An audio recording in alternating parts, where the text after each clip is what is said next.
Je rends grâce à Dieu d'être là et de pouvoir partager la parole de Dieu aujourd'hui. Ça fait quelques dimanches que nous partageons au sujet de la prière. Et les 2 derniers dimanches, j'ai bien encore le 2 derniers dimanches, il y a 2 dimanches passés. Il y a un dimanche passé, j'étais physiquement présent. L'autre, j'étais à distance. C'était très bon de voir la prière, comment elle doit se faire, les différentes positions de prière. C'était très visuel et très fort. Les dimanches passés, j'ai eu le temps de suivre à distance les petites prières dans toutes leurs formes, que ce soit les prières quotidiennes, que ce soit les prières des actions de grâce et des exemples bibliques très très forts qui ont montré comment la prière peut être courte, régulièrement courte. La belle histoire de Smith Wigglesworth avec ses 5 minutes. Aujourd'hui, moi, j'aimerais vous parler de l'art de prier à distance. L'art de prier à distance. Alors, quand j'étais petit, l'une des choses que j'ai souvent abîmées, cassées, c'était la télécommande. Et comme vous pouvez le constater, dans la plupart des maisons, la télécommande n'a pas de piles. Quelqu'un enlève toujours les batteries de la télécommande. On finit toujours par le trouver quelque part sans batterie. Et c'est l'une des choses que j'abîmais beaucoup parce que je ne comprenais pas comment, quand j'appuyais ici, ça fonctionnait là-bas. Et des fois, j'ai tenté d'appuyer sur ma main pour voir si ça va traverser ou pas. Quand je vais vous parler de la prière à distance aujourd'hui, ça n'a rien à voir avec le fait que nous soyons dans la période post-Covid, qui a beaucoup facilité le fait que les gens croient à des actions à distance, la prière en ligne, tout ça là, c'est devenu vraiment une réalité dans nos églises. Quand je vais parler de la prière à distance, vous allez voir tout à l'heure, je parle du fait qu'on peut prier sans être physiquement présent à un endroit où le besoin se trouve, où la personne s'y trouve, où la circonstance se trouve.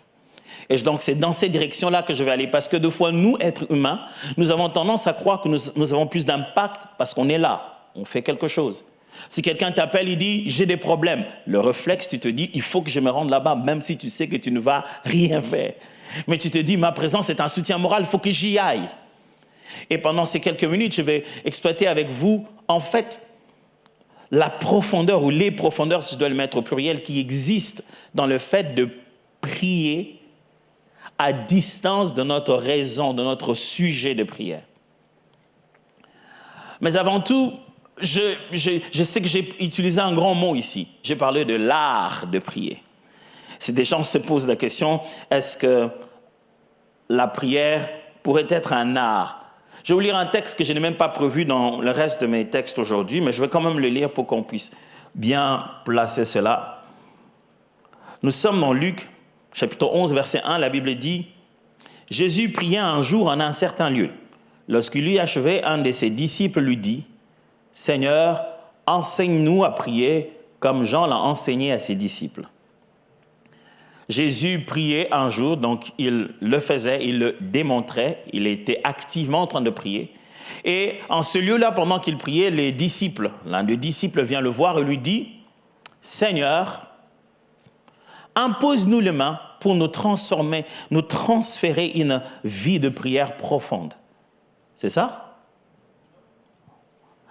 Vous n'avez pas vu ça? Il a dit, Seigneur, oins-nous d'une huile de prière qui se répand sur nos têtes pour que nous passions dans les profondeurs de la gloire, d'une vie de prière intense comme toi. Est-ce qu'il ne pouvait pas le faire? Pour Jésus qui a autant de puissance, autant de capacités surnaturelles, écoutez la demande du disciple. Jésus pria un jour à un certain lieu. Lorsqu'il eut achevé, un de ses disciples lui dit, attendez, ce n'est pas n'importe qui, c'est un de ses disciples, c'est-à-dire quelqu'un qui a assisté au miracle de Jésus. Vous savez, si quelqu'un a assisté à un miracle de Jésus, parce que ça s'est passé dans sa ville, un disciple a assisté à tous les autres miracles de Jésus, parce qu'il allait de lieu en lieu avec lui. Il connaît de quoi Jésus est capable. Mais écoutez ce que lui demande Jésus. Pria un jour à un certain lieu, lorsqu'il eut achevé, un de ses disciples lui dit, « Seigneur, enseigne-nous. » Pas « impose-nous les mains »,« enseigne-nous ». Pas « déclare sur nous »,« enseigne-nous à prier ». je me dis, bah, il s'est dit, Jésus c'est un enseignant, il faut lui demander que de l'enseignement. Non, sa prochaine phrase montre qu'il ne demande pas une chose nouvelle à Jésus. Il lui demande une chose qui est normale, c'est comme ça que ça se passe.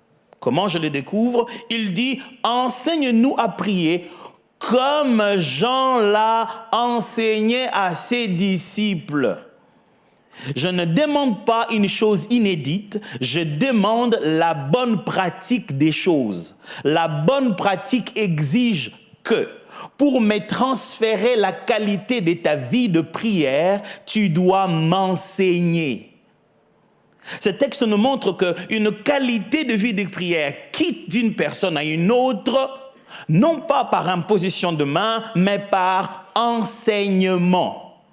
Les disciples croient que s'il leur explique comment fonctionne la prière, ils vont se mettre à prier comme lui parce que les résultats sont là. Ils ont vu les disciples de Jean se mettre à prier comme Jean parce que Jean leur a enseigné. Enseigner signifie donner les principes, les notions nécessaires, les règles de l'art. Le domaine de la prière est un domaine où on peut prier, mais prier mal. La Bible affirme très bien qu'on peut vraiment prier, prier longtemps, prier vraiment, mais prier mal. À partir du moment où nous sommes dans un domaine, il y a des règles sur la façon de le faire. De la bonne manière ou de la mauvaise manière, il y a alors ce mot « art » qui est utilisé. Il ne suffit pas de prier, il y a une bonne façon de prier. Si bien que nous prions tous, nous n'obtenons pas tous le même résultat. Je tombe donc dans cette idée de dire qu'il y a un art de prier. Et les disciples ont remarqué en Jésus que Jésus il avait l'art de prier. Il savait comment le faire. Il savait tellement comment le faire que quelquefois, quand les disciples échouaient, Jésus ne venait pas leur dire « Je suis juste Dieu, faites chair. C'est pourquoi j'ai de meilleurs résultats que vous. » Quand les disciples bloquaient, Jésus faisait ce qu'il est censé faire, ce qui est la norme, il les enseignait à nouveau. Et l'enseignement était le seul moyen de corriger les résultats de leur prière. L'exemple, c'est qu'ils vont tenter de délivrer un enfant, ça ne marche pas. Le papa est là, il s'est dit, mais mon fils, depuis longtemps, j'ai demandé à ses disciples, mais ça n'a pas marché. Jésus le regarde et dit, de peu de foi, comme jusqu'à quand je vais vous supporter?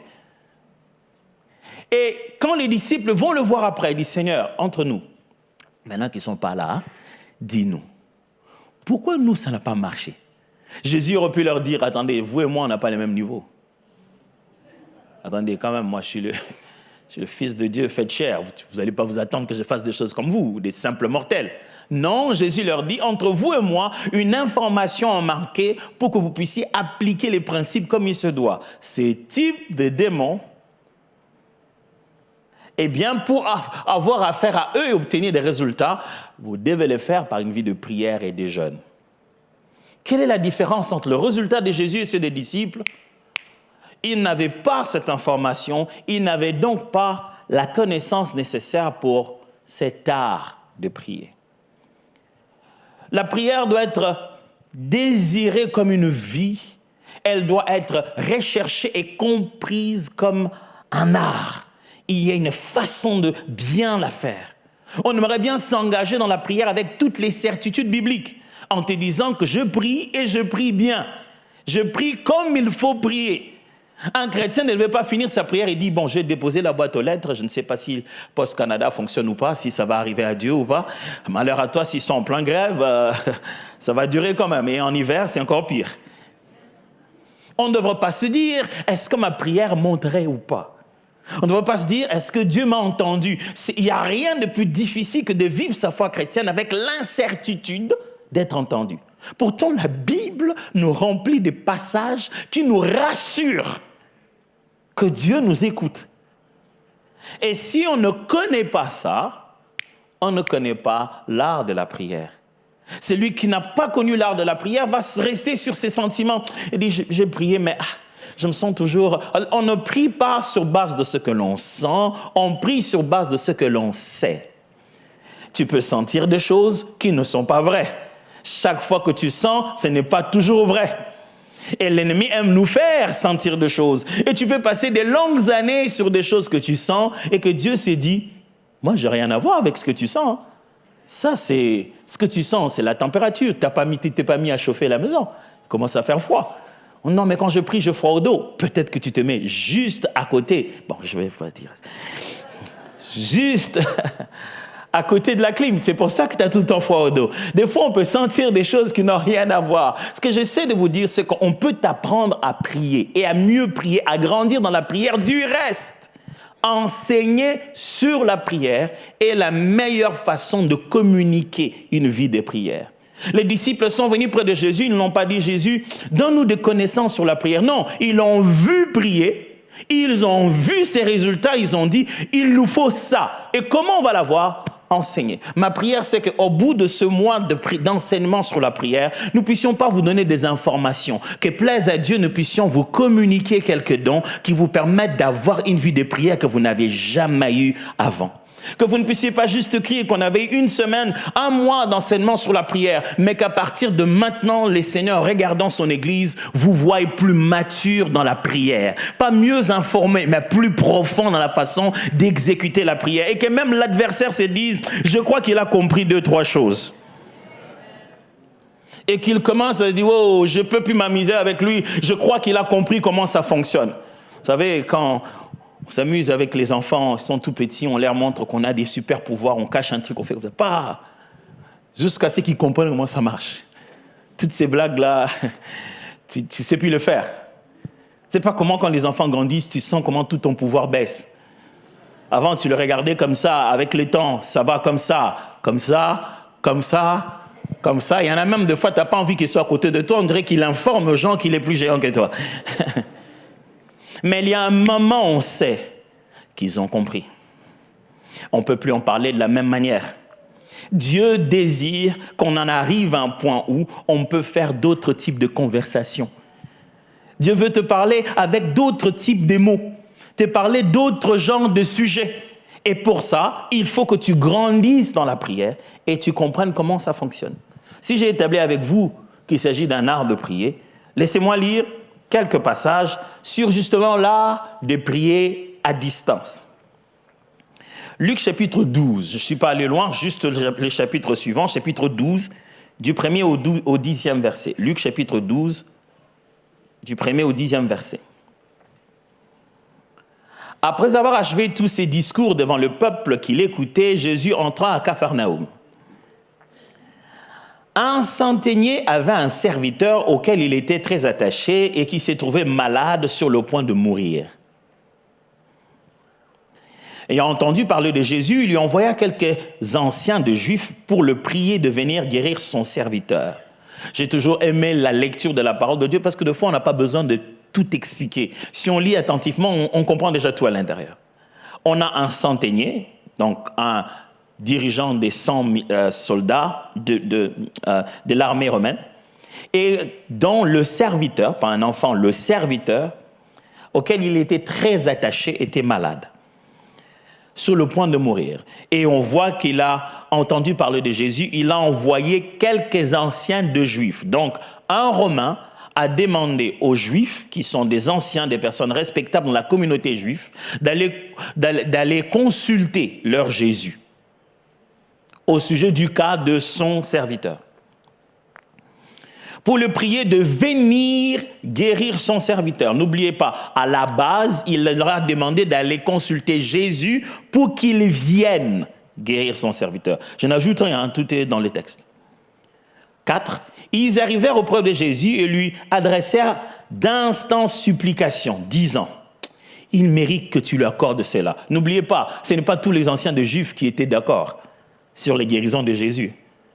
Certains boudaient encore. Mais on se dit, si quelqu'un peut bénéficier de tes tralala de guérir les gens, bon, quoi qu'on ne soit pas nécessairement, pas toujours nécessairement, mais si vraiment il y a quelqu'un qui peut bénéficier quelque chose de ce que tu sais faire, ce monsieur, il en vaut la peine.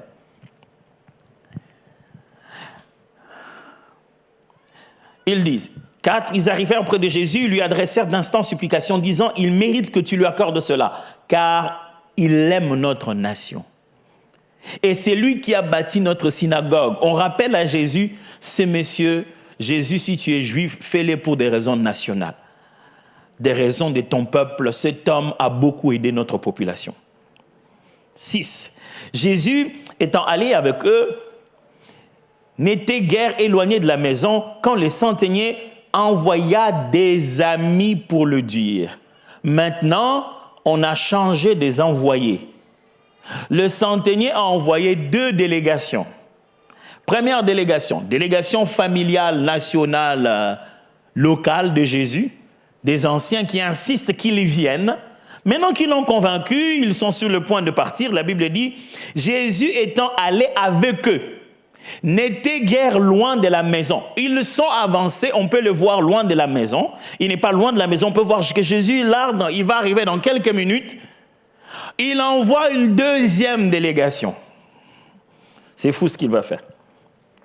Jésus étant allé avec eux, n'étant guère éloigné de la maison, quand les centeniers envoya des amis pour lui dire, Seigneur, oh, je ne sais pas si vous avez vu, cette fois-ci, il a envoyé des amis, pas les anciens de Juifs. Cette fois-ci, il envoie ses amis à lui. Ils ont un autre message. Ils sont allés lui dire, Seigneur, ne prends pas tant de peine, car je ne suis pas digne que tu entres sous mon toit. Mais ce n'est pas toi qui m'as appelé à la base. C'est aussi pour cela que je n'ai pas cru digne d'aller en personne vers toi. Il dit, Seigneur, la raison pour laquelle je t'envoie tout le temps des gens, parce que je trouve que je ne suis pas digne de venir jusqu'à vers toi. Mais, dis un mot, et mon serviteur sera guéri. Waouh!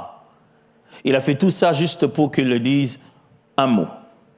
Car moi qui suis soumis à des supérieurs, j'ai des soldats sous mes ordres et j'ai dit à l'un, va et il va, et à l'autre, viens et il vient, et à mon serviteur, fais cela et il le fait. Lorsque Jésus entendit ces paroles, il admira le centenier. C'est même pas lui qui parle, c'est les paroles qu'il a envoyé des gens venir dire. Et se tournant vers la foule qui le suivait, où Jésus ne venait pas seul, il y avait toute une foule qui le suivait quand il s'est rendu chez les centeniers. Et il se tourna vers la foule qui le suivait, il dit, je vous le dis, même en Israël, je n'ai pas trouvé une aussi grande foi. Jésus, moi j'ai l'impression que je trouvais une grande culpabilité. Le gars il s'est dit, non je ne suis pas digne, on ne sait pas ce qu'il a fait, il veut cacher ses péchés ou quoi. Mais toi tu trouves la foi. 10. De retour à la maison, les gens envoyés par les centeniers trouvèrent guéri le serviteur qui avait été malade. Ok. Ils arrivent à la maison. Jésus ne dit pas quelque chose de spécial dans cette version de fait. Il rentre, il trouve que l'enfant, le serviteur est guéri. Comment? Il ne connaissait pas encore Bluetooth. Marc chapitre 4, versets 24 à 30. Jésus étant parti de là, s'en alla dans Marc 7, 24 à 30. Jésus étant parti de là, s'en alla dans le territoire de Tyr et de Sidon. Il entra dans une maison désirant que personne ne le sût, mais il ne put rester caché. Vous imaginez Jésus, le Fils de Dieu, venu sur la terre, guérir les malades, son travail à temps plein, c'est aller de lieu en lieu, faisant du bien. Mais il arrive un moment, il dit, je ne veux pas qu'on sache que je suis ici, je suis juste venu me reposer. Jésus l'a fait dans la Bible. Il est allé à Tyr et à Sidon et dit, vous ne pouvez pas me trouver un endroit, je peux aller incognito parce que guérir les malades, être rempli par des foules, ça fatigue. Je veux être à un endroit sans qu'on sache que je le suis. Mais ça n'a pas beaucoup marché. La Bible dit, mais il n'est pu rester caché, car une femme dont la fille était possédée d'un esprit impur a entendu parler de lui et vint se jeter à ses pieds. Madame, où est l'enfant qui est malade? Tu aurais dû l'amener. Non, elle est venue seule, sans sa fille, qui, elle n'est pas malade. Le diagnostic est clair, elle était possédée d'un esprit impur. Verset 26, cette femme était grecque, syro-phénicienne d'origine, encore une autre étrangère. Elle n'envoie pas les anciens des Juifs, pourquoi pas? Elle vient par elle-même. Elle le pria de chasser le démon hors de sa fille. Nous sommes ici, ta fille n'est pas ici. Encore une prière Bluetooth.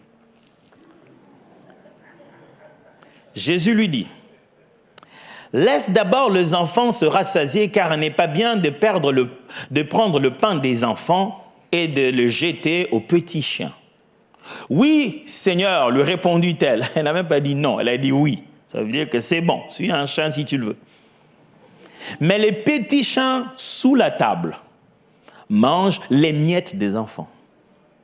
Alors il lui dit, à cause de cette parole, va, les démons sont sortis de ta fille. Je ne sais pas si, peut-être que moi j'ai lu un peu trop bizarrement la Bible, je ne sais pas, peut-être que c'est moi qui ai un gros problème, je ne sais pas, peut-être que... Mais il dit, à cause de cette parole. Moi, quand il dit à cause, c'est à cause. C'est-à-dire que si l'enfant est guéri, pas guéri d'ailleurs, si le démon est parti, ce qui a fait pression à l'esprit mauvais pour qu'il sorte de ce corps, c'est la phrase « Les petits chiens sous la table prennent même les miettes qui sont tombées. » C'est cette phrase-là. C'est ce que Jésus a dit. Moi, je reste sur ce que Jésus a dit. Jésus a dit, à cause de cette parole, va, le démon est parti. Donc, le démon est parti pour une histoire de petits chiens. Je ne sais pas si vous vous rendez compte. Derrière cette parole de l'histoire de petits chiens, il y avait quelque chose de plus puissant. Et à cause de ça, est-ce que cette femme s'était rendue compte que quand Jésus disait une affaire de ne pas donner la nourriture des enfants aux chiens, c'était la clé? Est-ce que les gens qui étaient là savaient que Jésus avait jeté carrément en l'air comme ça la délivrance, que si cette femme ne l'avait pas bien ramassée, il n'y aurait peut-être jamais eu délivrance? Jésus a donné la télécommande à la femme. Et elle a appuyé exactement au bon endroit. Wham! Alors il dit, à cause de cette parole, va, le démon est sorti de ta fille. Et quand elle rentra dans sa maison, elle trouva l'enfant couché sur le lit, le démon étant sorti. Juste une toute dernière. Exode chapitre 17, versets 11 à 16.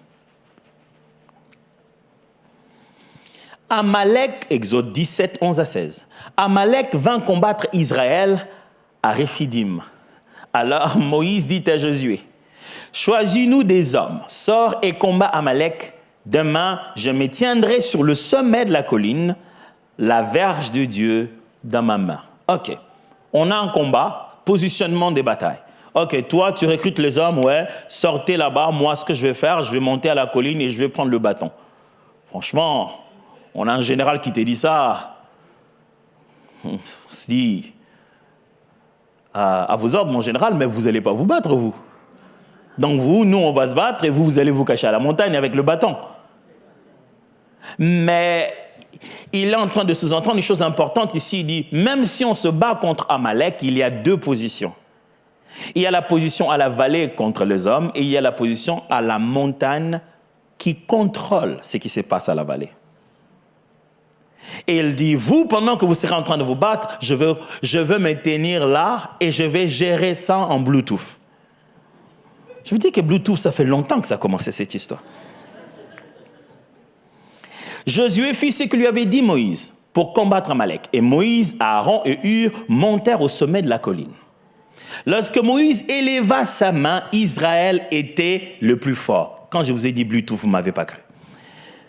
Lorsque Moïse éleva sa main, bon, c'est pas comme ça, c'était comme ça.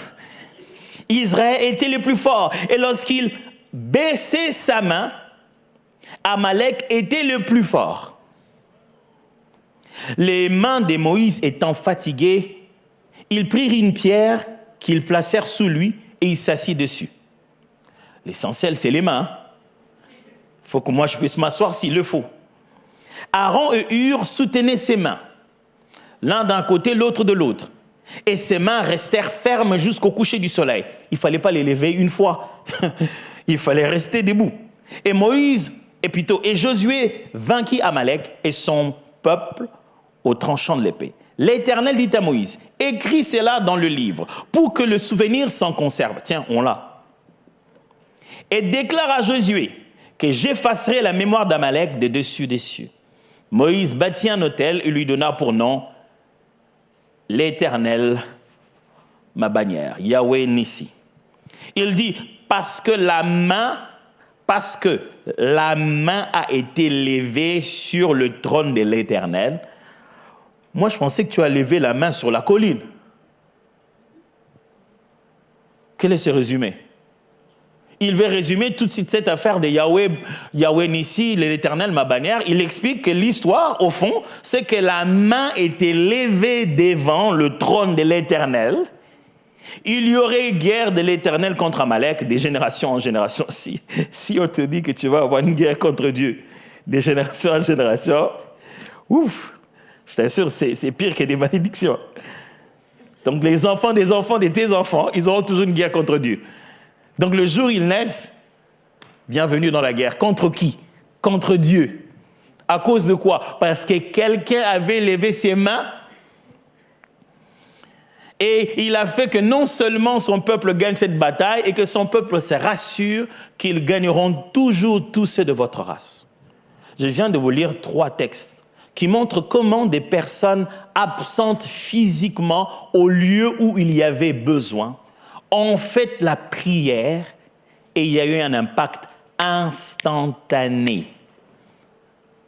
Donc, quelquefois, Jésus faisait la prière, la Bible parle dans d'autres évangiles, et la personne arrivait et demandait à quelle heure l'enfant était guéri. Ils lui ont dit à quelle heure l'enfant était guéri, et il a calculé, il a dit, c'est exactement au moment où Jésus l'a parlé. Je pense ce matin vous encourager à comprendre que vous n'avez pas besoin nécessairement d'être physique. D'ailleurs, voici la phrase, je l'ai écrite pour que je ne puisse pas l'oublier. J'ai écrit cette phrase. Rien n'est loin lorsque nous sommes proches de Dieu dans la prière. Je la répète, rien n'est loin lorsque nous sommes proches de Dieu dans la prière. La notion de la distance, oui, l'homme est soumis à ces choses, la matière, le temps, la distance. La notion de la distance est une chose qui combat beaucoup notre foi. On a l'impression que plus c'est loin, plus c'est hors de portée, moins on a le pouvoir de faire quoi que ce soit. Écoutez-moi frère, qu'il soit ici, en Europe, en Afrique, que tu le vois, que tu ne le voies pas, quelle que soit la distance où se trouve la situation et la personne, la prière n'a pas de limites de distance.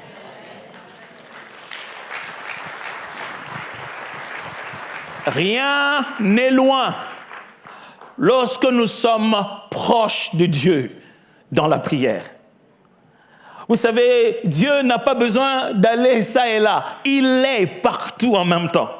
Le bonheur justement de l'adorer, de le servir, c'est qu'il sait contrôler ces choses-là que nous on croit qu'on a besoin de déplacer l'espace. Ce n'est pas la même chose pour lui. Je ne sais pas où ça se trouve. Je ne sais pas si on a fermé ça à 4 tours. Il y a une clé là-dedans. Mais si la chose pour laquelle tu pries se trouve très loin de toi, ça ne rend pas la situation difficile. La situation n'est pas difficile à cause de la distance. Dieu ne prendra pas les 2 avions que toi tu es censé prendre. Non. Cette personne n'est pas si loin de Dieu comme elle est loin de toi. Dans la prière, distance ne signifie pas absence. Je le répète, dans la prière, distance ne signifie pas absence. On peut avoir autant d'impact sans être physiquement présent, comme si on y était. Et vous savez, c'est bizarre, il y a des gens qui peuvent être sur place là, mais ne rien faire. Et celui qui est loin, là-bas, en train de tout faire ailleurs. Écoutez-moi mes frères et sœurs, lorsque nous prions le Dieu de la Bible, nous ne le prions pas pour l'espace où nous nous trouvons. Nous prions celui qui contrôle l'univers, visible et invisible. Quand nous prions en Christ, Christ dans le Père, assis dans le lieu céleste. Notre position dans la prière est dans l'omniprésence de Dieu. Ok, je vais répéter ça. Quand nous parlons à Dieu, nous ne parlons pas dans un endroit particulier. Nous parlons avec Dieu qui est partout et nous parlons avec lui en lui. Quand nous lui parlons en ce moment-là, il n'y a plus de distance. Je ne sais pas qu'est-ce qui arrive, je ne sais pas qui est opéré aujourd'hui ou demain, comment on a organisé cela, mais je peux prier ici, avoir plus d'impact que dans la salle d'opération, le moment où le médecin tient son bistouri. Je peux commander ça ici au nom puissant de Jésus, et quel que soit l'endroit où la situation se trouve, l'Éternel m'exauce. Dieu ne nous exauce pas parce qu'on est plus proche de la chose. On dit, Seigneur, je suis venu, maintenant tu dois faire quelque chose. Non, c'est lui parce que lui, il est là, que quelque chose s'est fait.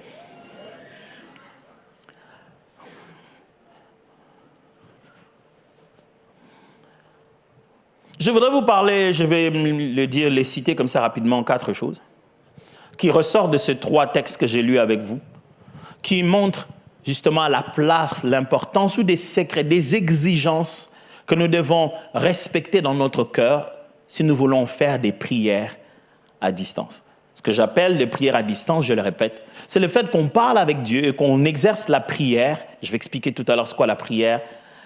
Qu'on exerce la prière pour un sujet, une situation, une personne qui n'est pas nécessairement dans l'espace physique où on se trouve. Mais qu'est-ce que la prière? La prière est l'une des notions qui a été tellement simplifiée à l'Église. On a défini la prière de la manière la plus simple pour que le plus petit dans la foi, même le plus jeune en âge, même le plus vieux en âge aussi, puisse comprendre la prière. Mais le danger qu'il y a dans cette simplification, c'est que j'ai l'impression qu'on a tellement simplifié la fraction que les gens, une fois qu'ils ont avalé le côté simple, ils ne veulent plus le grossir après. Je ne sais pas si je me fais comprendre. C'est-à-dire, c'est devenu si facile à avaler, mais après, on ne veut pas que le rouleau qui est avalé devienne amer à l'intérieur. On a compris la simplicité de la prière et on l'a rendue petite. On a simplifié. Par exemple, l'une des définitions la plus connue. Ah, c'est à ça que je ressemble. Ah ouais, en plus, ils m'ont mis pleinement. Ah, c'est beau, c'est bien. Je ne savais même pas à quoi je ressemblais. La plus simple des définitions qu'on aime donner sur la prière, vous la connaissez, n'est-ce pas? Prier, c'est parler avec Dieu. Ou prier, c'est converser avec Dieu. Prier est un dialogue avec Dieu, n'est-ce pas? Ce qui veut dire que chaque fois qu'on dit prier, nous, on voit qu'on est en interaction avec Dieu. Mais quand on se met à lire la Bible, on se rend compte que les mots prier va plus au-delà, bien au-delà de demander ou de converser. Le concept de prier renferme toute l'activité spirituelle du chrétien. Le moyen par lequel le chrétien est spirituellement actif, c'est ce que nous appelons prier. Je vous donne un exemple. Lorsque je suis en train de chasser un démon, prier, ce n'est pas parler avec Dieu. À ce moment-là, aussi bizarre que ça puisse vous sembler, préparez-vous à cette phrase. Elle va être choquante. En ce moment-là, baissez d'abord les barrières de votre religion. Je les vois monter, mais à ce moment-là, ne me condamnez pas encore, attendez que j'ai fini, s'il vous plaît. À ce moment-là, c'est avec le démon que tu parles. Ça ne veut pas dire prier, c'est dialoguer avec le démon. Mais en ce moment-là précis où toi tu chasses l'esprit et l'esprit parle et toi tu chasses, on n'appelle pas ça prière d'autorité, ça? Et avec qui tu parles? Si bien que si on définit la prière chaque fois par le dialogue avec Dieu, les situations de prière comme celle-là, les hommes le tournent à l'envers et ne comprennent pas l'enseignement de Jésus. Qu'est-ce qu'ils font? Ils sont devant l'ennemi, ils doivent le chasser et ils disent « Seigneur, je te prie que cet esprit s'en aille. » Et Dieu dit « C'est quoi que tu fais là ?» Il dit « Oh Dieu Tout-Puissant, je t'invoque, que cet esprit dans ce corps s'en aille. » Il dit « Confusion. Tu fais une prière d'invocation pour une autorité que je te donnais à administrer directement. » Et comble encore. Vous voyez des textes comme David, commençons par David. David fait des psaumes, des chants qu'il fait pour Dieu. Et en plein milieu des psaumes, il s'arrête, il dit des choses du genre « Mon âme loue l'Éternel. Pourquoi t'as battu au-dedans de moi? David, attention, tu es ici pour louer Dieu. Pourquoi tu te mets à te parler à toi-même? À ce moment-là, la prière, ce n'est pas parler avec Dieu. Vous êtes prêts? La prière, ce n'est pas parler avec le diable là. À ce moment-là, la prière, vous êtes prêts? C'est parler à soi-même. Un peu comme Paul le dit, celui qui parle en langue s'édifie soi-même. Il fait une œuvre qui est réflexive, une œuvre qui lui revient en bénéfice. Et David fait ça tout le temps. En plein milieu de ses prières, il se met à parler à son âme. Des fois, Jésus nous dit, si vous aviez la foi, vous direz à cette montagne, ôte-toi d'ici, va là-bas. Je ne parle à personne avant, oui, je ne demande pas de permission, mais si je disais à cette montagne, ôte-toi d'ici, va là-bas, ça s'appellerait quoi? Ce ne serait pas aussi de la prière, mais je prierai qui? En fait, le chrétien doit comprendre que chaque fois qu'il prie, il ne prie pas quelqu'un. La prière est l'expression de l'activité spirituelle du chrétien. C'est juste parce que le mot prier veut des fois signifier demander, qu'on entre dans cette confusion que chaque fois qu'on dit prier, on pense qu'il faut qu'il y ait de l'autre côté quelqu'un qui nous donne ou quelqu'un qui nous répond. Non, des fois de l'autre côté, c'est quelqu'un qui riposte par des coups parce que nous sommes en combat spirituel. Deux fois, de l'autre côté, c'est juste la nature qui doit répondre à l'autorité qu'on a exercée.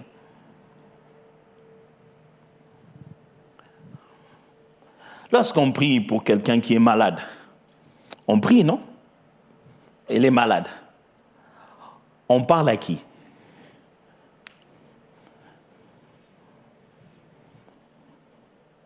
Ce n'est pas Dieu, là. Il est malade. Je serais très étonné. Dans mes études, j'ai fait la première thèse que j'ai faite était sur, justement, c'était dans le domaine biblique qu'on appelle la démonologie. J'ai étudié la place de la cure d'âme dans le processus de la délivrance. Donc, j'ai dû lire beaucoup de choses là-dessus, depuis l'Ancien Testament, les différents types de peuples. Et je suis tombé sur quelque chose qu'on appelle le dictionnaire des démons. Donc, dans lesquels il y a, d'après chaque type de peuple, il répertorie les noms des démons. Et je suis tombé sur quelque chose que j'entendais des fois chez nous, dans mon pays, mais je ne savais pas que c'était vrai. Je prenais ça pour une blague. J'ai vu que dans certaines cultures, il y a un démon pour la palu. On appelle ça malaria, le paludisme. Vous savez, la maladie avec les moustiques. Ils ont même un nom pour ces démons-là. Et vous ne croirez pas quel est le nom de ces démons. Des fois, j'allais dans des familles qui chassaient des démons et ils citaient beaucoup ces noms-là. Ils disaient « Pazouzou, au nom de Jésus, on te chasse ». Et j'ai vu dans les dictionnaires que certains peuples croyaient que le démon qui produit la malaria, c'est ce nom-là de démon. Donc, je chasse un esprit mauvais ou je prie pour quelqu'un qui est malade. L'activité a beaucoup changé. Dans le mot prière, mes amis, mettez-y tout. Mettez-y demander, ordonner, invoquer, communiquer, transmettre. Quand nous, chrétiens, nous disons prier, nous ne disons pas seulement demander, mais nous disons être spirituellement actifs. Je vous propose ceci comme définition. Prier, c'est user de ses droits devant Dieu, sur soi-même et toute la création, ainsi que contre le diable et ses acolytes. Je répète, prier, c'est user de ses droits devant Dieu, sur soi-même et sur toute la création, ainsi que contre le diable et ses acolytes. Quand nous prions, nous usons de droits que Dieu nous a donnés dans la conversation avec lui. On est en relation avec lui. Mais quand nous prions, nous usons aussi des droits que Dieu nous a donnés, que la parole nous a donnés sur nous-mêmes. Quelquefois, le temps que tu passes dans ta prière, dans ta chambre, tu ne parles à personne, c'est à toi que tu parles.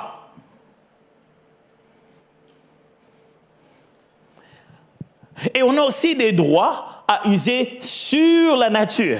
Il nous dit de parler aux circonstances et aux situations dans lesquelles nous sommes.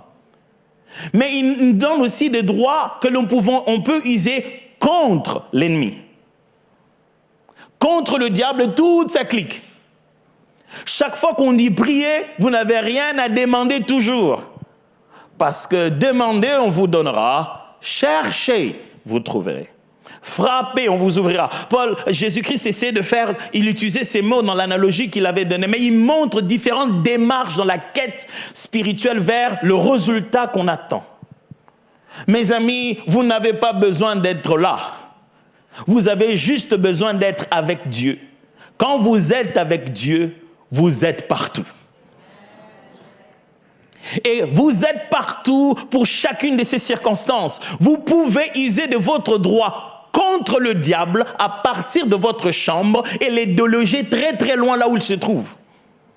Si ce n'était pas possible, Paul ne demanderait pas aux frères en leur disant « Combattez avec moi dans la prière afin que les portes me soient ouvertes. » Ils sont loin. Il leur envoie une lettre. Il dit « J'ai un combat, mais vous pouvez venir en renfort. Pas physiquement. À distance, vous pouvez venir en renfort dans le combat dans lequel je suis. » Ne sous-estimez pas la puissance de la prière à distance. Vous pouvez fléchir vos genoux ici et être utile à quelqu'un qui est dans des milliers de distances que l'État n'a pas pu trouver. Il est perdu quelque part dans une forêt. Mais là où vous êtes, vous pouvez prier à un Dieu qui le voit là où les hommes ne le voient pas. Vous pouvez utiliser vos droits contre Satan sans avoir besoin de le voir. Vous n'avez pas besoin de descendre sur place et dire « Il est où? Il est où? Il est où? » Non. Vous pouvez les faire chez vous et ça atteint l'école, là où votre enfant est tout le temps en train de souffrir. L'enfant rentre à la maison, vous sentez qu'il subit une influence. Laissez-les partir. Vous allez vers vos genoux, là où se trouve la clé de toute distance et de tout temps. À cet endroit-là, vous êtes plus proche de cette situation que qui que ce soit d'autre. Frère, j'aimerais vous encourager à prier. Il n'y a pas de folie dans l'affaire. Vous savez, quand les fous sont entre eux, personne n'est fou.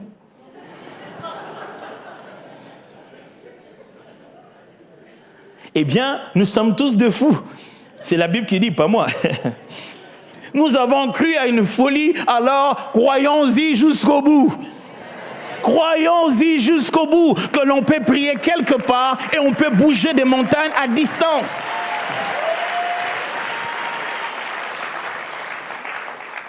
Sur la création, même contre l'ennemi, sur des situations difficiles, on peut prier. On peut prier ici, bouger des endroits qu'on ne pouvait pas imaginer. Dans ma vie ici, j'ai passé plus de temps à prier ou surtout associé dans ma prière le jeûne. J'ai souvent jeûné, non pas parce que j'étais en guerre spirituelle contre l'adversaire. Je déteste surtout que Satan me fasse jeûner, tu vois. L'idée là, je n'arrive pas à la concevoir. Je n'ai pas dit que quelquefois on n'a pas besoin de jeûner dans la prière contre l'ennemi. Mais souvent il m'est arrivé de passer du temps de jeûne, même brusque comme ça, à la veille, je me dis non, demain il faut que je prenne le temps de la prière. Et souvent j'ai remarqué, malheureusement, ou heureusement, j'ai remarqué que j'ai souvent jeûné, désolé de vous parler de moi, j'ai souvent jeûné quand il s'agissait de l'homme, de l'être humain, pas du diable. Le cœur de l'homme, comment le faire fléchir? Le cœur de l'homme, comment être sûr qu'il va comprendre les intentions qu'il y a dans mon cœur? Le cœur de l'homme, comment être sûr qu'il va fusionner avec le plan de Dieu?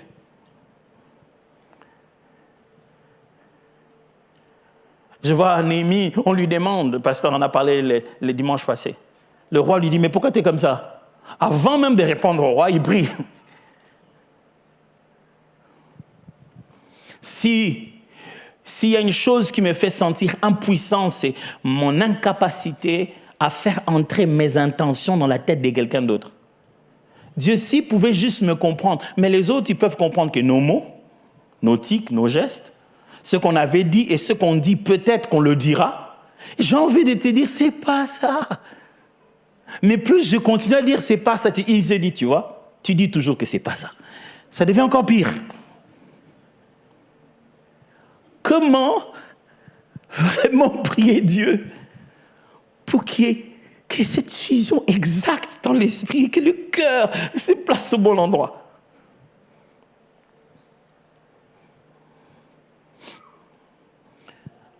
J'ai tenté des dialogues très, très difficiles. Ça n'a pas beaucoup marché. J'ai tenté de prier. Ces jours-là, j'ai eu les mots les plus faibles. Mais la situation s'est décantée.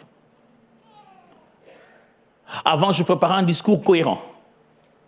Et ça rendait les choses plus difficiles. Maintenant, je prépare plus de prières avec un discours qui balbutie. Mais le cœur s'aligne. Avant, je préparais un discours cohérent, mais ça ne donnait pas toujours le résultat. Maintenant, je prie pour être connecté de sorte que Dieu fasse parler ma bouche les choses qu'il y a dans le cœur. Vous imaginez comment un homme a été convaincu que Jésus était le Fils de Dieu? Simple. La plus grande parole prophétique qu'il n'a pas seulement fait croire qu'il était prophète, mais qu'il était le Fils de Dieu. Jésus l'a simplement dit. Quand tu étais sous le figuier, je t'ai vu. Je n'ai jamais su ce qui s'est passé sous ce figuier. Mais l'homme s'est dit, wow, tu es le Fils de Dieu. Juste une affaire d'être sous le figuier? En fait, si je vous dis quand vous étiez sous le figuier, je ne sais pas qui je vais devenir. Hein? Mais cette histoire m'a toujours fait croire, m'a toujours montré combien ça tient à quelque chose de très petit pour que le cœur de l'homme s'ouvre. J'aimerais finir ce matin. Qu'est-ce que je vous ai vraiment dit? J'ai lu les versets, j'ai expliqué la prière. Qu'est-ce que je vous ai vraiment dit? Simplement 4 choses. Premièrement, prier à distance exige de croire à la réalité d'un monde invisible. J'aimerais rendre cohérent tout ce que j'ai éparpillé ici. Quand on prie à distance, on fait une chose. On croit qu'il y a réellement un monde qu'on ne voit pas. Et le monde invisible ne fonctionne pas avec les mêmes réalités. Ça n'a pas les mêmes notions d'espace, ça n'a pas les mêmes notions de distance. Les 3 textes que nous avons lus nous montrent. Jésus à distance, le malade est guéri, le serviteur. Même le centenier lui-même le savait. Il dit, moi, je fonctionne dans le monde physique, je sais comment ça fonctionne. Je sens qu'il y a quelque chose dans le spirituel qui fonctionne presque pareil. Prier à distance est une manière claire de croire à la réalité d'un monde invisible. Mes amis, il existe un autre endroit où on se déplace sans véhicule. On peut atteindre quelqu'un par des... Écoutez-moi, si les hommes viennent trouver dans le fonctionnement de l'univers créé par Dieu un moyen de télécommander une chose à distance, pensez-vous que le Créateur n'a pas la capacité de faire fonctionner cette manière de commander les choses à distance?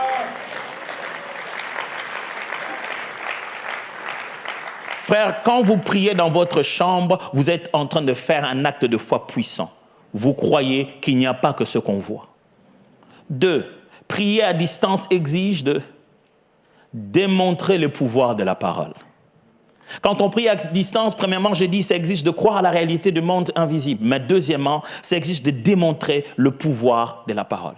Prier à distance signifie que quand je parle, ce ne sont pas que des mots. Prier à distance signifie que juste un mot vaut mieux que Jésus avec une grande foule. Il a dit, Jésus, juste un mot. Toi et la foule, restez là-bas. Mais si moi... Non, pardon. Toi, les disciples, tout le monde, restez là-bas dehors. Juste un mot. Et ses amis n'ont même pas apporté le mot comme ça en tremblant. Voici les mots du Seigneur. Non. Il a dit le mot là-bas, l'enfant de l'autre côté était guéri.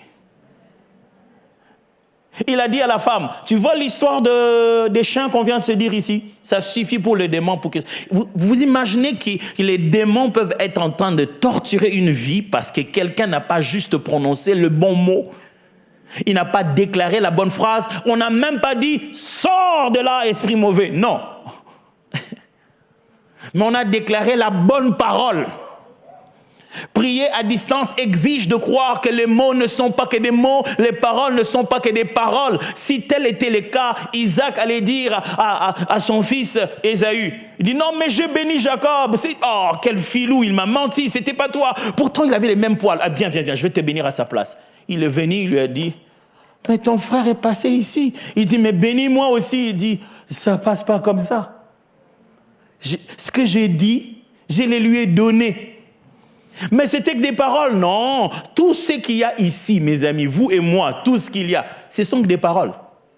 Au commencement, Dieu a dit que la terre soit, et cette terre que nous voyons, c'est la parole. Prier à distance signifie que je crois au pouvoir de la parole. Mes amis, la parole, ce n'est pas la langue.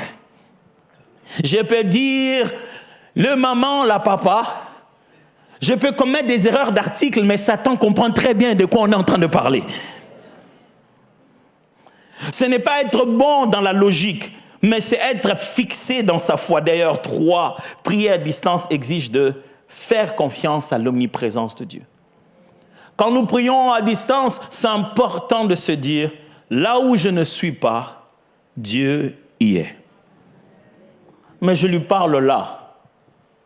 Quand vous priez, mes amis, quelle que soit la distance, vous ne donnez pas un colis à Dieu. Vous lui dites pas, vous savez, moi j'étais toujours fasciné de comment fonctionnaient des entreprises, vous savez, là où on envoyait de l'argent, le plus connu c'était Western Union. Je me demandais toujours, quelqu'un me dit, mais je vais t'envoyer $200. Je vais dire, mais les temps que toi tu déposes là-bas, qu'on me le fasse arriver en Afrique, ça va être long. Elle dit, non, je vais déposer et ils vont te donner les $200. Au début, je ne comprenais pas comment ça fonctionne. Je dis, il a donné 200 là-bas, on m'a donné 200. Comment c'est arrivé ici?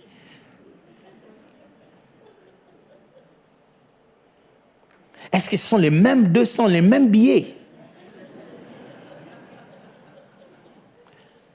Écoutez-moi, Dieu, il est mieux organisé que tout autre Western Union. Quand dans sa présence, je viens de déposer 200, là-bas, ça paraît 200. Exactement comme ça. Quand je suis à genoux en train de dire, ils ne le vaincront pas. Ils ne le vaincront pas non plus là où ils se trouvent là-bas. Et enfin, prier à distance exige de exécuter les responsabilités d'un intercesseur. Prier à distance exige d'exécuter les responsabilités d'un intercesseur. J'aurais pu vous parler de l'art d'intercéder. Mais après, vous aurez pris les mots intercession, vous l'aurez tout de suite mis dans le contenu des choses que vous savez déjà sur intercession, vous allez arrêter de m'écouter. Alors je trouvais l'art de prier à distance.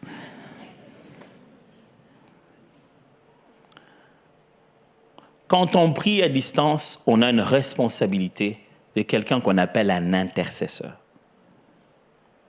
C'est quelqu'un qui se tient devant Dieu pour les autres et pour des situations qui sont lointaines. Ce matin, en terminant, je vais vous demander une petite faveur. Nous allons juste baisser nos têtes et pendant quelques minutes, localiser quelque chose, quelqu'un, un besoin qui n'est pas ici. Je n'aimerais pas que vous allez vite, à la va-vite, juste pour exécuter quelque chose qu'un prédicateur a demandé. Croyez-moi, les paroles que vous allez prononcer aujourd'hui, vous témoignerez de ça. Alors, c'est où? C'est loin? C'est qui? C'est quoi? Faut-il se battre? Faut-il faire des déclarations? Faut-il repousser Satan?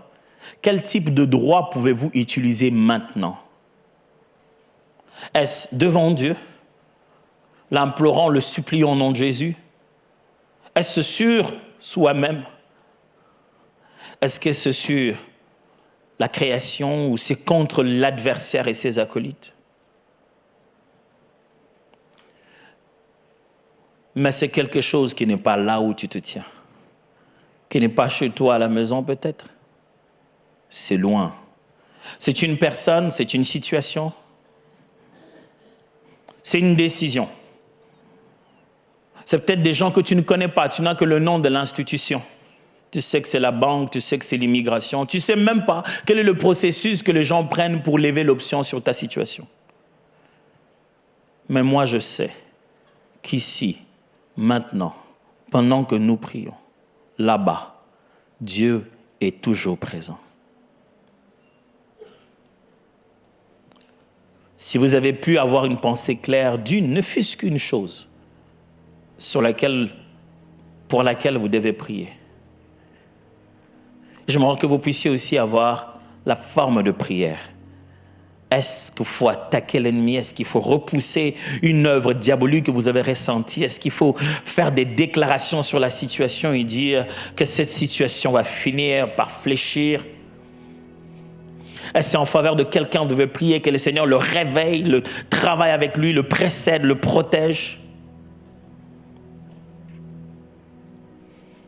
Mais les paroles que vous avez prononcées, que vous allez prononcer tout de suite, peuvent changer toute l'histoire. Alors je vous en supplie, prononcez les paroles. N'y réfléchissez pas. Il n'a pas dit, pense juste un peu un moment sur mon serviteur, il sera guéri. Il a dit, dis juste un mot. Peut-être que ce n'est pas à Dieu qu'il faut parler. C'est à des circonstances. Croyez-moi, elles entendent.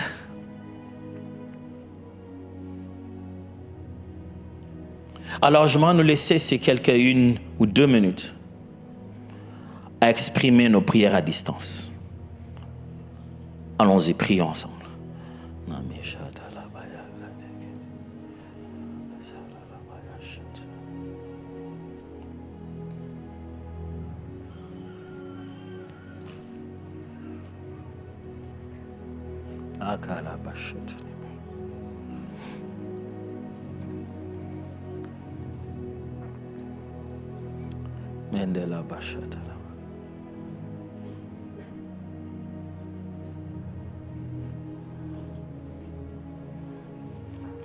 La balle est dans ton camp. Prie. Il y a des fois même des gestes que tu fais chez toi, ça bouge des choses là-bas sur terrain.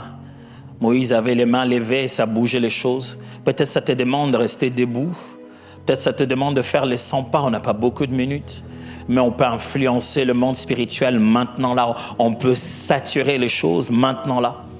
N'aie pas peur de prendre la position qui est la meilleure. Peut-être qu'il faut s'agenouiller. Peut-être qu'il faut lever les mains. Et symboliquement dire à Dieu, voici mes mains levées. Je vais peut-être les baisser après ces 2 minutes, mais mes mains levées maintenant, pendant ces 2 minutes, sont une façon de dire, Dieu, que la victoire soit accordée à mon frère, à ma sœur, ça soit accordé à cette institution, à cette personne, que ça soit accordé à cet évangéliste sur le terrain en train de gagner les âmes, ça soit accordé à cette personne qui souffre à l'hôpital. Peut-être qu'il faut poser un geste spirituel.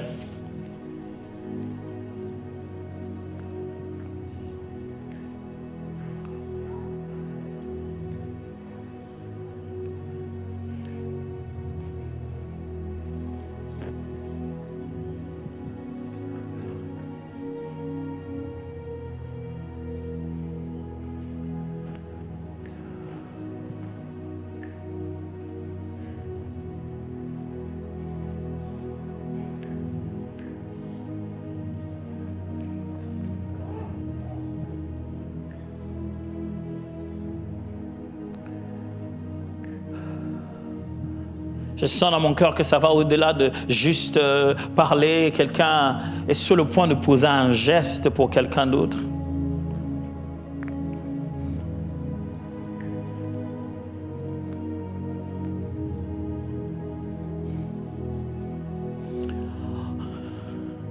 Je m'aurais donné une parole et je connais la sensibilité de ce genre de parole.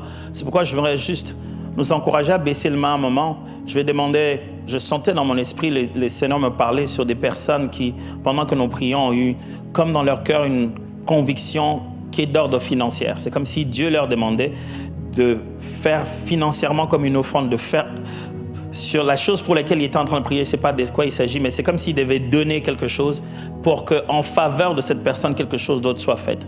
Alors, c'est une conviction que l'Esprit a mis dans mon cœur. Alors, j'aimerais vraiment que les personnes qui ont cette conviction lèvent leurs mains pour que lèvent leurs mains. Ceux qui ont senti dans leur cœur que le Seigneur les pousse à pouvoir, voilà, il y a des mains là-bas. Merci, merci, merci, merci. J'ai tenu à ce que vous levez les mains. Ce n'est pas une habitude que je fais d'habitude. Merci, merci.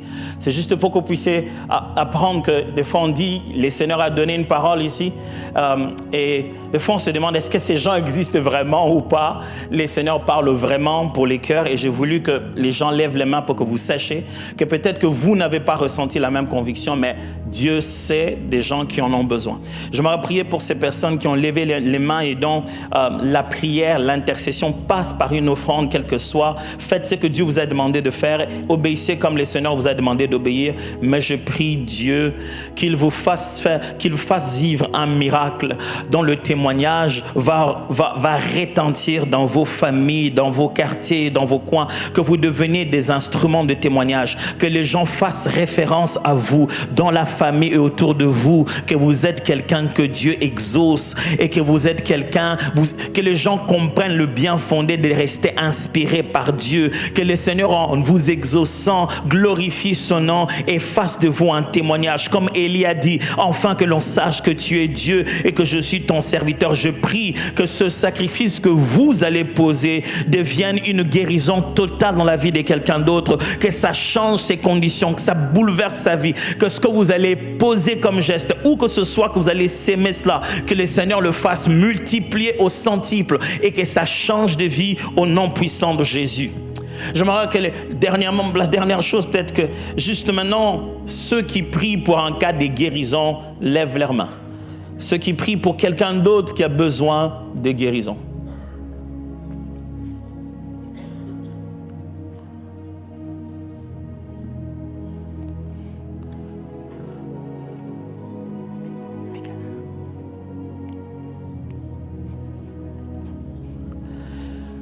J'aimerais ici tout à l'heure que l'homme de Dieu vienne prier pour nous. Cet homme, le Seigneur lui a donné un don, une grâce spéciale depuis de longues années, sans voir ces personnes physiquement. Il a exercé un ministère pour lequel les témoignages de Dieu sont là réels. On en a reçu, j'en ai lu, j'en ai vu dans des lives. Avec précision, il a prié. Il a toujours cru à la prière à distance. Je vais lui demander tout à l'heure d'être la voix qui va prier et puis après quoi on va clôturer. Il va prier pour ce cas de maladie pour que ensemble nous puissions nous tenir avec vous vers cette guérison. Je vais vous dire une chose qui est importante. Pendant qu'on sera en train de prier, je vous en supplie, croyez que vous l'avez reçu et vous le verrez s'accomplir. Ce que vous êtes, c'est pourquoi vous placez votre cœur, vous positionnez votre esprit. Cette guérison que vous attendez dans la vie de cette personne, si lointaine puisse-t-elle être, je vous assure, ce n'est pas une question de voyage d'avion, elle n'est pas aussi loin que vous le pensez. Avec un seul mot, quelle que soit cette forme de maladie, le Seigneur est capable de résoudre ce problème. Si nous enseignons sur la prière, c'est parce que nous croyons à la prière. Et quand nous enseignons sur la prière, c'est parce que nous communiquons ces dimensions de la prière. Gardez juste votre main légèrement levée si vous priez pour une situation de guérison et recevez cette prière de l'homme de Dieu.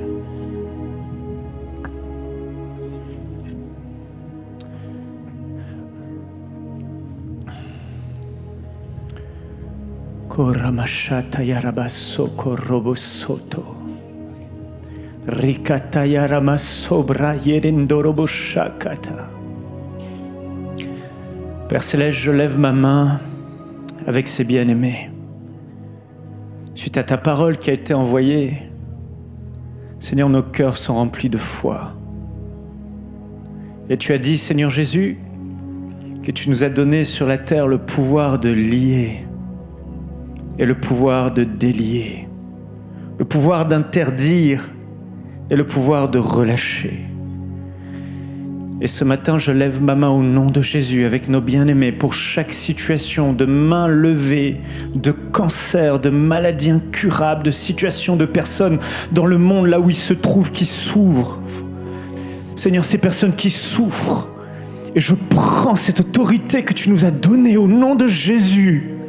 Et dans l'esprit, je me dresse maintenant. Nous nous dressons au nom de Jésus-Christ de Nazareth contre toutes ces maladies incurables, toutes ces situations qui durent depuis tellement d'années et qui amènent de la souffrance dans les corps, dans les âmes. Au nom puissant de Jésus-Christ de Nazareth, là où tu te trouves, sois guéri au nom de Jésus. Je maudis au nom de Jésus-Christ toute maladie. Tu sèches tout cancer est maudit maintenant au nom de Jésus-Christ. Et ce point de contact avec ces personnes qui ont les mains levées dans cette salle, Père, au nom de Jésus, que ta parole trouve son accomplissement maintenant.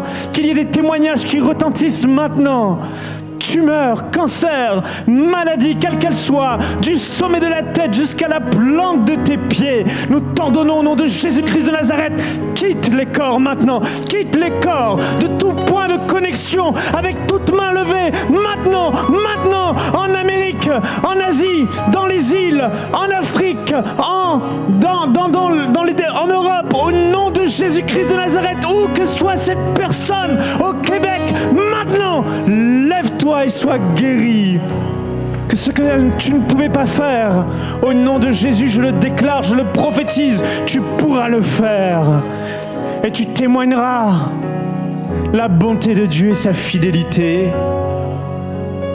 Qu'au nom de Jésus, la guérison maintenant soit libérée dans les foyers, dans les familles, et qu'il y ait une avalanche de témoignages pour ta gloire, Seigneur Jésus. Tu es vivant. Au nom de Jésus-Christ. Amen.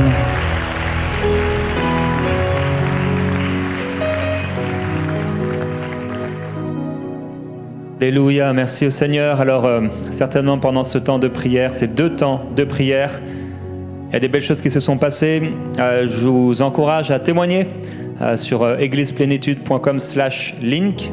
Donc c'est toujours le même lien pour avoir les différentes possibilités de témoigner, avoir un rendez-vous, quoi que ce soit de l'Église. J'aimerais juste prendre encore 1 minute simplement. Si tu es dans ce lieu aujourd'hui, peut-être pour la première fois, et tu voudrais faire une démarche pour rencontrer Jésus-Christ et inviter Jésus dans ton cœur, j'aimerais pouvoir prier pour toi. On aurait aussi pouvoir t'offrir une Bible. Alors, j'aimerais qu'on puisse juste fermer nos yeux encore un instant, prier pour ces bien-aimés qui sont là dans ce lieu aujourd'hui, peut-être ici, soit la mezzanine, et qui aimeraient ouvrir leur cœur à Jésus. Si c'est toi, tu veux ouvrir ton cœur au Seigneur, tu veux qu'il fasse quelque chose pour toi, peut-être tu as déjà prié dans ta vie, ou peut-être pas du tout, mais c'est comme s'il y avait un mur, comme s'il y avait un plafond. Aujourd'hui, tu voudrais que Jésus-Christ entre dans ton cœur. J'aimerais que là où tu es, tu puisses lever la main là où tu es. J'aimerais prier pour toi.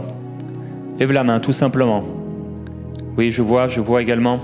Oui, je vois. Oui, également là-bas. Oui, sur la mezzanine, plusieurs personnes. Encore un instant, lève la main. Est-ce que tu peux te lever? Tous ceux qui ont levé la main, simplement levez-vous. Je veux prier pour vous. J'ai dit courtement, donc on va le faire courtement. Mais levez-vous si vous avez levé la main. J'aimerais que vous puissiez mettre votre main sur votre cœur. Je vais prier pour vous courtement et ensuite vous accompagner dans une prière. Père, je te remercie pour chaque personne qui se lève maintenant et qui fait ce geste de foi. On a dit qu'il n'y a pas de distance dans la prière et le fait de se lever, c'est déjà une prière. Ils t'accueillent, Seigneur. Alors on veut te remercier pour tout ce que tu vas faire dans leur cœur et dans leur vie. Chaque fois qu'ils pourront te parler, chaque fois qu'ils viendront ici dans cette église, chaque fois qu'ils feront appel à ton nom, tu seras là, Seigneur. C'est une invitation. Toi qui t'es levé, tu peux simplement dire à Jésus, à haute voix, parle-lui et dis-lui, Jésus, je viens à toi. Je te demande pardon pour tout ce que j'ai pu faire de mal dans ma vie. Je veux faire la paix avec toi et je t'invite dans mon cœur. Façonne-moi, change-moi et viens habiter dans mon cœur et dans ma maison. Amen. Est-ce qu'on peut célébrer le Seigneur pour chacune de ces personnes? Gloire au Seigneur, gloire à Dieu.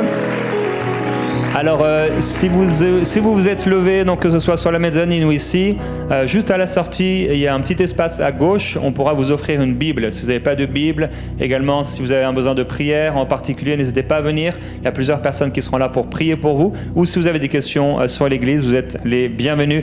Et vous êtes les bienvenus dans nos réunions de l'Église, mercredi soir à 19h et dimanche prochain, donc à 10h. Saluez-vous les uns et les autres, frères et sœurs. Prenons l'habitude de nous saluer les uns et les autres. Les personnes que vous ne connaissez pas également, allez les saluer. Si vous avez vu quelqu'un se lever, eh bien, dites-lui un grand bonjour, salutations et bon après-midi à tous. On se retrouve mercredi pour notre mercredi plénitude à 19h.